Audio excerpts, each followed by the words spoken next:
就來到桃園市有交流協會辦活動，結果其中一項火舞的表演出意外，有一個女性的舞者跋倒，下半身予火燒着，伊用雙手去拍火，拍無花無打緊，參手嘛燒着傷咯，趕緊送病院來處理。舞團的團長講，即擺已經無要緊咯。查某表演者跋倒倒佇塗骹，大火隨毀伊的身上燒過，互伊的下半身包括骹腿含真個拳攏叫燒着。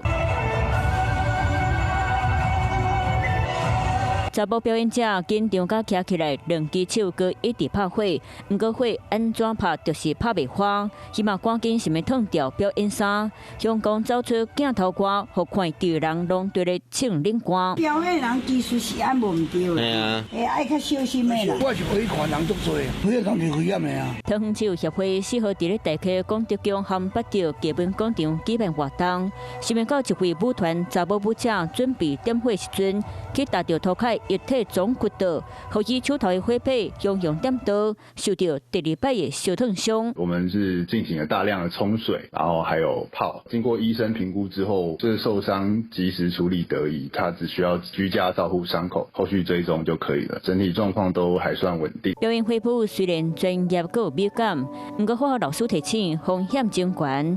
親像火舞常常用得到的油，包括較穩定的番仔油，閣有燃燒煙霧較少的酒腦油，那是燒代去都可能會真危險。我煤油或石蠟油本身是可燃物，空氣中的氧氣則是助燃物，所以說還要一個火源，就是那個溫度要到達90度以上，這3種油就會燃燒起來。知名舞團發生火燒意外，文化局講未來會加評估演出的條件和環境，保障表演者安全。你好，我是宋彥明。想掌握最及時的新聞資訊嗎？趕緊訂閱、按讚、開啟小鈴鐺，鎖定華視新聞 YouTube 頻道。